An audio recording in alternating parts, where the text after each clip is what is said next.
Content warning. The following story contains disturbing themes and descriptions of extreme violence that some viewers may find upsetting. Viewer discretion is advised. Imagine a quiet evening in Paris, a city synonymous with romance, art, and intellectual pursuit. Now, imagine that same city becoming the backdrop for a nightmare so profound, so utterly devoid of humanity, that it would forever haunt the annals of true crime. This isn't just a story about a crime. It is a chilling exploration into the darkest corners of the human psyche, a narrative that forces us to confront uncomfortable truths about justice, sanity, and the very nature of evil. Our story begins in the late 1970s, far from the romanticized streets of Paris, in the bustling metropolis of Kobe, Japan. Here, a young man named Issei Sagawa grew up, marked by a peculiar fragility, both physical and psychological. Born prematurely, small and sickly, Sagawa was often overlooked, a shadow in a world that seemed to demand strength and conformity. From an early age, he harbored disturbing fantasies, a fascination with cannibalism that he would later describe with an unnerving detachment. These were not fleeting thoughts, but deeply ingrained desires, nurtured in the quiet solitude of his mind. He was an outsider, a perpetual observer, and beneath a veneer of intellectualism, a terrifying hunger festered. By 1981, Sagawa was a student at the prestigious Sorbonne Nouvelle University in Paris, ostensibly pursuing a degree in comparative literature. He was a small, unassuming figure, often seen with a book in hand, blending into the academic landscape. It was here, amidst the vibrant international student community, that he encountered Renee Hartevelt. Renee was a Dutch student, bright, vivacious, and full of life, pursuing her own dreams in the City of Lights. She was everything Sagawa was not, confident, outgoing, and radiating a warmth that drew people to her. They were classmates, and their paths crossed in the most ordinary of ways. Sagawa, driven by his dark compulsions, began to fixate on Renee. He saw in her not a fellow student, not a friend, but an object of his twisted desires. He later confessed that her health, her vitality, her very essence, became the focus of his macabre fantasies. He invited her to his apartment, ostensibly to discuss literature, to work on a project together. It was a seemingly innocent invitation, one that countless students extend to each other every day. Renee, unsuspecting and trusting, accepted. She walked into his apartment, into what she believed was a safe, academic environment, unaware that she was stepping into the meticulously constructed trap of a predator. The evening began innocently enough. They talked, they worked, but beneath the surface, Sagawa's internal struggle was reaching a fever pitch. The fantasies he had harbored for so long were now demanding to be realized. He felt an overwhelming urge, a primal hunger that consumed him. He later described it as an irresistible force, a compulsion that overrode all reason, all morality. He made his move, a sudden, brutal act that shattered the peace of the Parisian night. Renee, caught completely off guard, fought for her life, but Sagawa, fueled by his grotesque obsession, overpowered her. The act itself was swift, horrific, and utterly devastating. What followed was a descent into an abyss of depravity that defies comprehension.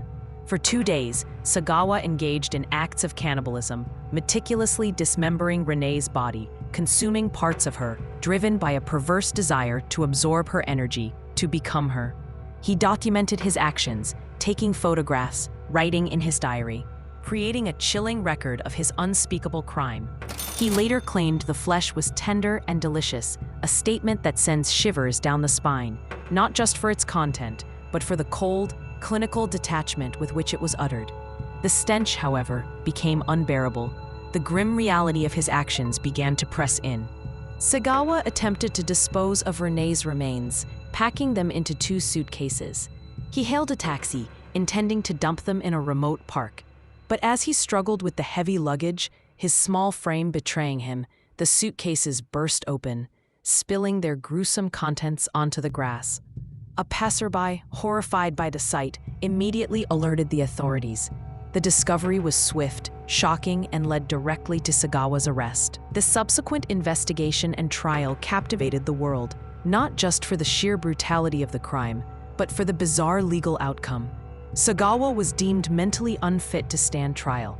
French psychiatrists diagnosed him with severe mental illness, concluding he was suffering from a psychotic disorder and was not responsible for his actions. He is committed to a psychiatric institution. However, a legal loophole combined with bureaucratic missteps led to his eventual deportation back to Japan in 1984. The French authorities, believing he would remain institutionalized in his home country, released him.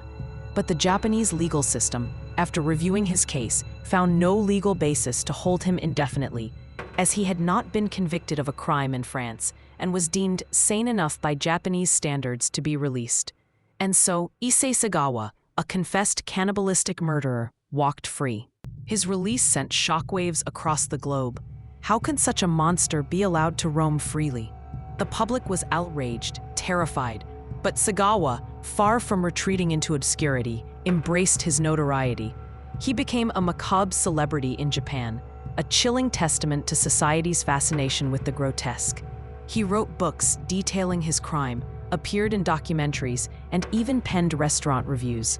He lived openly, unrepentant, often speaking about his crime with a disturbing lack of remorse, describing his victim in dehumanizing terms, and even expressing a continued desire for human flesh.